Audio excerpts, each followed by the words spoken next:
Assalamualaikum warahmatullahi wabarakatuh.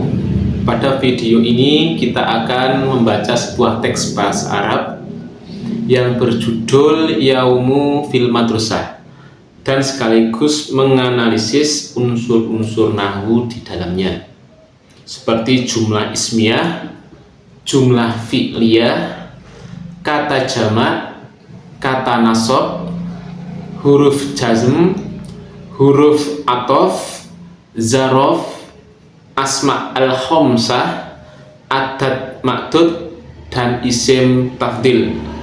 Mari kita mulai. Akan saya bacakan teks cerita yang berjudul Yaumu fil Madrasati. Karena Abu Khalid adalah mu'alliman, seorang guru, fi afdoli mudarrisati fil Madinah. Dia seorang guru di sekolah terbaik di kota tersebut. Fi sobahi yaumil ahad, pada minggu pagi, zahaba Abu Khalid wa akhu Salimun ilal madrasah. Abu Khalid dan saudaranya yang bernama Salim pergi ke sekolah. Ra'at tulabu salah satu kutub. Para siswa melihat 3 buku. Wa khamsata aqlam, dan 5 pena. Alal maktab, di atas meja. Dahwal atfalul fasla liyata'allamu nahwa wal qira'ah. Anak-anak memasuki kelas untuk belajar tata bahasa dan membaca. Layal abud tulabu fil fasli. Para siswa tidak bermain di kelas. Bal yaktubuna durusa bijiddin, melainkan mereka rajin menulis. Walam yaghibun ahadun, tak seorang pun absen di kelas. Fi kulli tulabu hadiruna, semua siswa yang ada di kelas hadir. Kana Abu Zaidun sa'idan li'anna waladahu najihun fil imtihan. Abu Zaid pun hadir dan senang karena anaknya lulus ujian. Inna Zaidan aksarut tulaba ijtihadan. Zaid adalah siswa yang paling rajin dan paling cepat memahami dari beberapa siswa. Wa asaro ahama fahman, summa qara'u durus. Mereka kemudian membaca pelajaran, wa kutubut tamarin, dan mengerjakan latihan, hatta sa'atud duhri, hingga siang hari.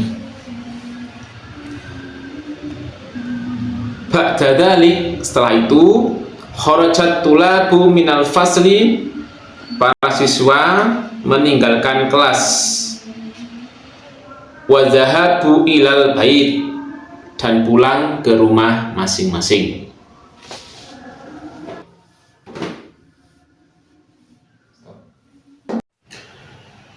Mari kita analisis unsur-unsur nahwu dalam teks yang sudah saya bacakan.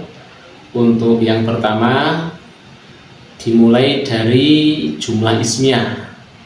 Jumlah ismiyah ini adalah kalimat yang diawali dengan isim. Salah satu contohnya yang ada di dalam teks cerita yaitu Inna Zaidan aksarut tulabi ijtihadan. Inna Zaidan Inna Zaidan ini merupakan mubtada.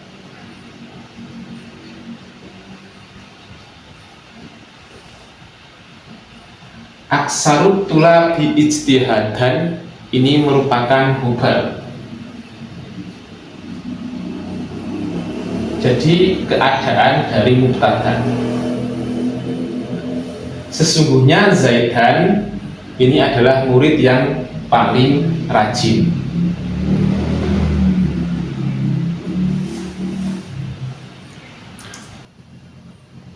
Kita analisis unsur nahwu yang kedua, yaitu jumlah fi'liyah. Jadi jumlah fi'liyah ini adalah kalimat yang diawali dengan fi'il atau kata kerja. Seperti contoh yang sudah ada di dalam teks cerita. Dhahaba Abu Khalidin ilal madrasati. Nah, dhahaba ini merupakan fi'il atau kata kerjanya. Abu Khalid ini adalah fa'ilnya atau yang bekerja, yang melakukan sesuatu. Dhahaba Abu Khalid.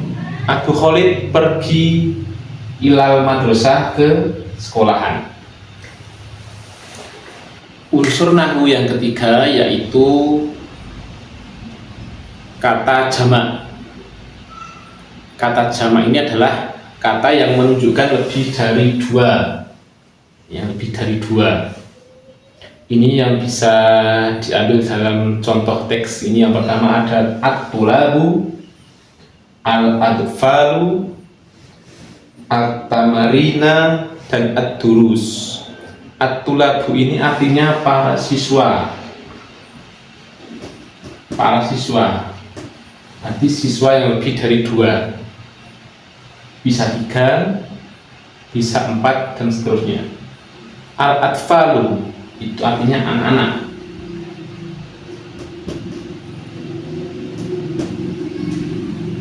At-tamarina itu artinya latihan-latihan.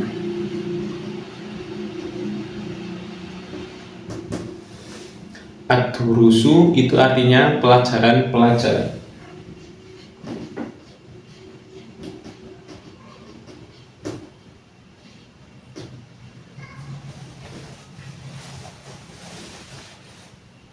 Unsur nahwu yang keempat yaitu huruf nasab. Jadi huruf nasab ini adalah huruf yang menyebabkan isim sesudahnya ini nasab. Contohnya inna zaidan. Huruf nasabnya apa? Huruf nasabnya adalah inna. Terus di anna waladahu, huruf nasabnya anna. Liya ta'allamu, huruf nasabnya li. Di huruf nasab ini terdiri dari inna, anna, li, likai, hatta, dan li ini adalah termasuk dalam lam ta'lil.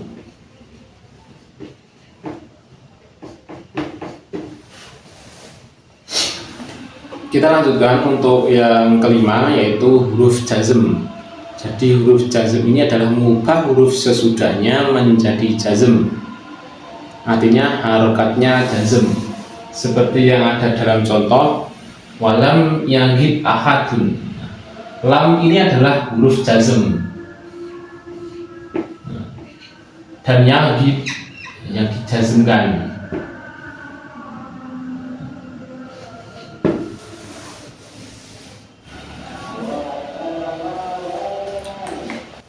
Unsur nahwu yang ke-6 yaitu huruf athof atau kata sambung. Sesuai yang ada di dalam teks ini, saya identifikasi ada 3 huruf athof, wa dan summa. Contohnya wa'ahu salimun, yang artinya dan saudaranya yang bernama Salim. Wa khomsatu aklamun, dan 5 rina. Summa qara'ud durus, kemudian membaca pelajaran. Wa dan summa.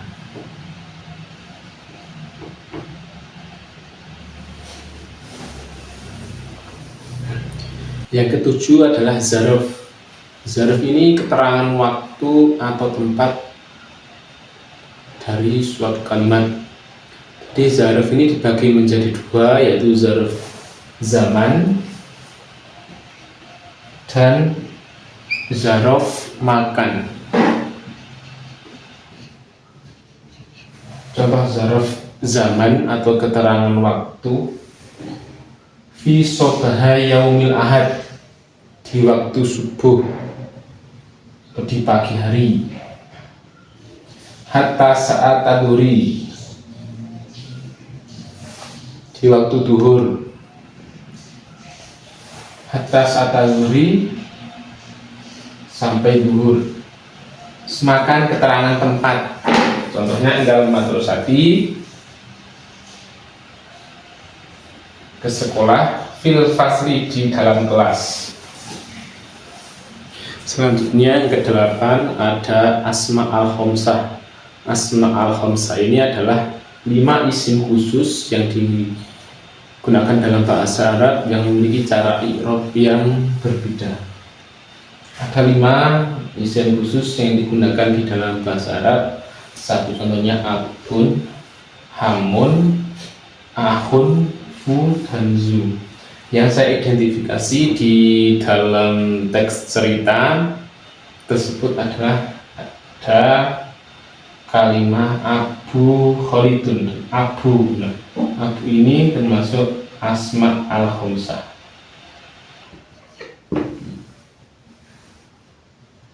Abu Khalidun. Selanjutnya yang ke-9 ada adad dan ma'dud. Adad ini bilangan, ma'dud benda. Jadi satu kesatuan antara bilangan dan benda, yang mana pada angka 3 sampai dengan angka 10 itu disebut dengan adad majmu', ma'dud, majmu', majrur atau jamak. Salah satu contohnya yang saya ambil dalam cerita tersebut adalah kata salah sakutubi, 3 buku, dan khomsata aklamin, 5 pena. Khomsata ini adadnya, pen aklamin ini adalah ma'dudnya. Untuk unsur nahwi yang terakhir itu isim tamdil, yaitu bentuk perbandingan di antara beberapa isim yang paling baik, yang paling utama dari sebuah kata. Jadi ini saya ambil contoh dalam cerita tersebut. Ada afdhalu madrasatin, artinya sekolah yang paling baik.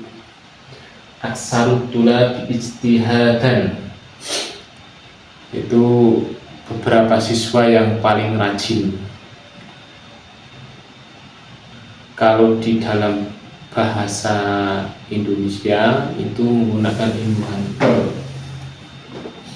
yang sama artinya adalah paling. Perbandingan antara yang baik, yang paling rajin, dan sebagainya. Terus contoh yang ketiga adalah asra'uhum fahman, yang paling cepat memahami. Paling cepat memahami.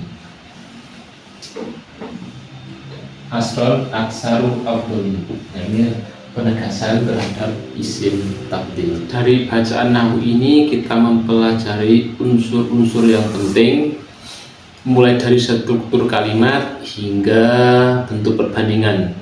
Dan yang sering membaca dan menganalisis pemahaman bahasa Arab, kita akan semakin kuat dalam pemahaman nahwu dan sorofnya. Sekian dan terima kasih. Wassalamualaikum warahmatullahi wabarakatuh.